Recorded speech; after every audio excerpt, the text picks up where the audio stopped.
Hello everyone, today I talk how BRICS countries taking a hard stance and ready to go all the way in tariff war with Trump. China-US trade talks ended without results, and China released footage of launching ICBMs. Additionally, investigation into X-10 chip backdoor risks. Trade talks in Stockholm, Sweden, wrapped up July 28 to 29th. Beyond extending the suspension of additional tariffs for 90 days, what other results emerged? At this sensitive moment, the US is softening its stance, setting the stage with so-called defense minister meetings. But China's situation is quite different. Let's discuss the US first. On July 18th, when the China-US economic and trade talks began, some supporters revealed to foreign media that the Trump administration had refused to approve Taiwan leader Lai Ching-te's request to transit through New York on his way to Latin America. After Lai Ching-te was rejected, his office stated that Lai had no plans to travel abroad in the near future. Then, after the China-US talks ended, on July 30th, foreign media quoted supporters saying that the US had temporarily canceled the previously scheduled meeting in June between Taiwan's defense minister, Gu Lihong, and US officials. According to insiders, Gu Lihong had originally planned to go to the Washington area to hold defense talks with the US Deputy Secretary of Defense for Policy, Colby, who is the number 3 figure in the Department of Defense. However, the US side canceled the meeting at the last minute. Analysts say this incident highlights Trump's concerns that supporting Taiwan could damage China-US relations. His recent attitude toward China is cautious and calculated. In contrast, the situation in China is different. Recently, NVIDIA's H20 chips, restricted from export by the US, resumed sales to China, revealing security issues. The National Internet Information Office said on July 31st, they summoned NVIDIA and demanded the company address vulnerabilities, specifically, backdoor security risks of H20 chips sold to China. They were asked to explain issues and submit relevant supporting materials. The Cyberspace Administration stated that previously, some US lawmakers had called for advanced chips exported from US to be equipped with tracking and positioning functions. They also cited US artificial intelligence experts saying this. Even when it comes to tracking and remote shutdown technology in chips, these technologies are mature. To protect Chinese users' cybersecurity and data security, it was decided, based on the cybersecurity law and relevant regulations, to summon NVIDIA. The H40 chip from NVIDIA is a customized version specifically for China. Its original design was to comply with US's latest restrictions on AI hardware sales. Its performance rating is about 70% of the top-tier H100 chip, but it is already the most powerful AI chip that NVIDIA is allowed to sell in mainland China. This type of chip was also included in the US government's restrictions on sales to China in April this year, and it was only recently that the ban was lifted. The so-called chip tracking requirement can be traced back to May 15th, when a group of bipartisan members of the House of Representatives introduced a bill. The requirement is for regulated American chips to have location tracking systems installed before export, in order to prevent the chips from being illegally transferred, smuggled, or used for unauthorized purposes. If the industry discovers that these chips are being used by non-designated users, they must report it. At the time, this was seen as the latest move by the US to further tighten the flow of advanced semiconductor technology to China.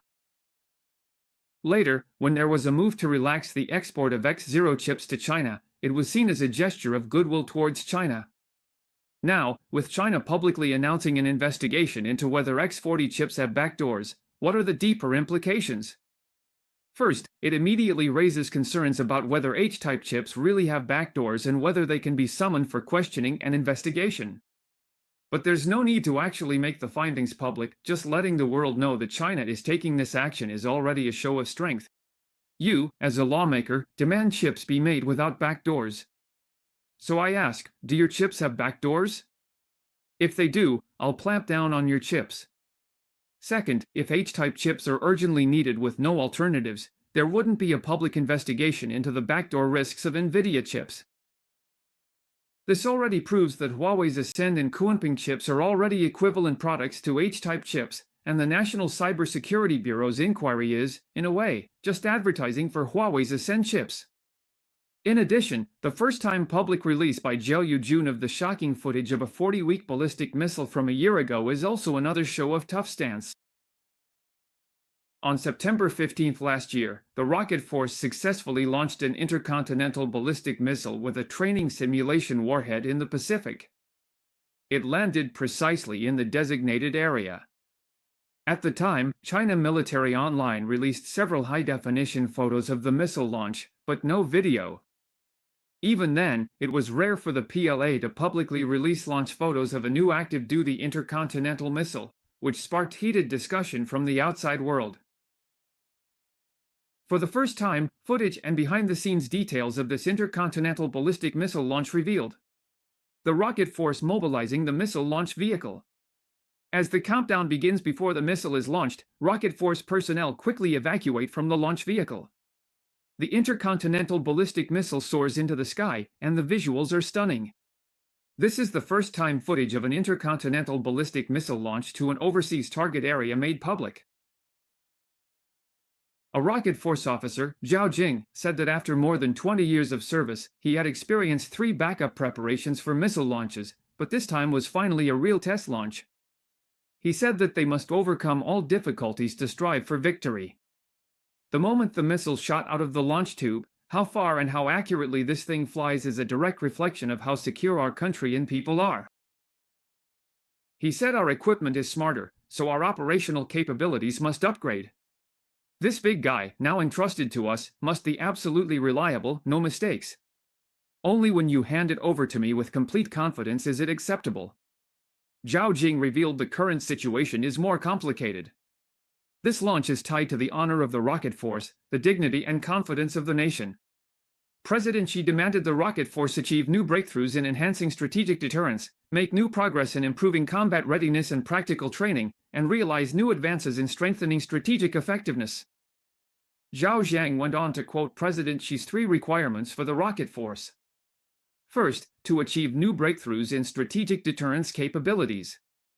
The strategic deterrence of ballistic missiles refers to using intercontinental missiles and their nuclear warheads as a form of threatening power, to deter potential enemies from launching attacks against our country. This is a kind of deterrence strategy, built on the foundation of assured mutual destruction, meaning that if either side uses nuclear weapons against the other, they will face retaliation. This would result in both sides suffering devastating strikes. To prevent the outbreak of a large-scale nuclear war, the PLA must make the structure and organization of the rocket force more scientific, further liberating and developing the rocket force's combat capabilities. Second, there must be a new breakthrough in actual combat readiness, meaning the rocket force must rigorously conduct realistic military training and maintain a constant state of combat readiness. Third, there needs to be a new breakthrough in strategic application, meaning the rocket force must fully grasp the characteristics and patterns of employing strategic forces to ensure it can fulfill its strategic role. Although some people say that with Army Day just around the corner, there will be a lot of PLA training videos released, the test launch of an intercontinental ballistic missile is just too pointed. So, releasing footage of the launch carries a sense of threat.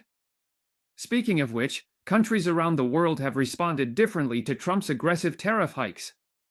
Among the G7 countries, most of America's allies have chosen to give in, and as a result, they've had to accept some pretty harsh terms.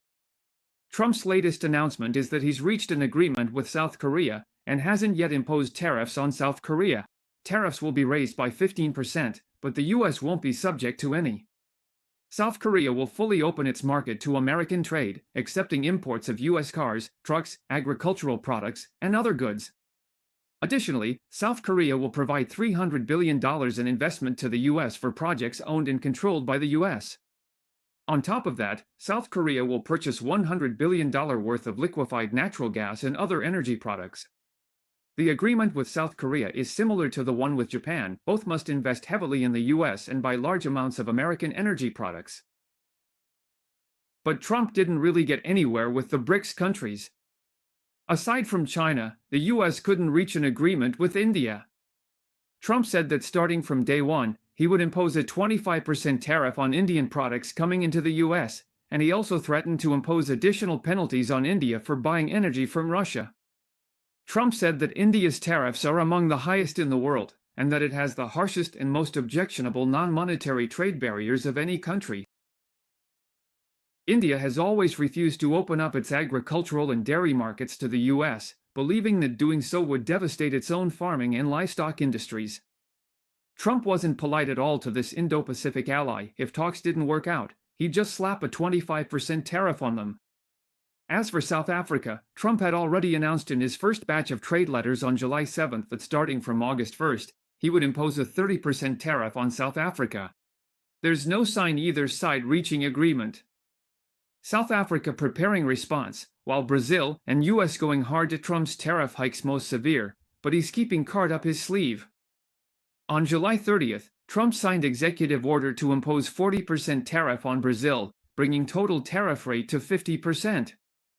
White House new tariffs effective August 6th. But unlike Trump's initial threats, the executive order released by the White House excludes dozens of key Brazilian exports to the U.S., including civil aircraft, pig iron, precious metals, wood pulp, energy products, fertilizers, and so on. According to the Brazil-U.S. Chamber of Commerce, nearly 700 Brazilian products have been granted exemptions, by value, account for 43.4% of Brazil's exports to the U.S. Brazil's finance minister, Guedes, said this list has allowed people in Brazil to breathe relief, as Brazil did not face the worst case and the outcome moderate.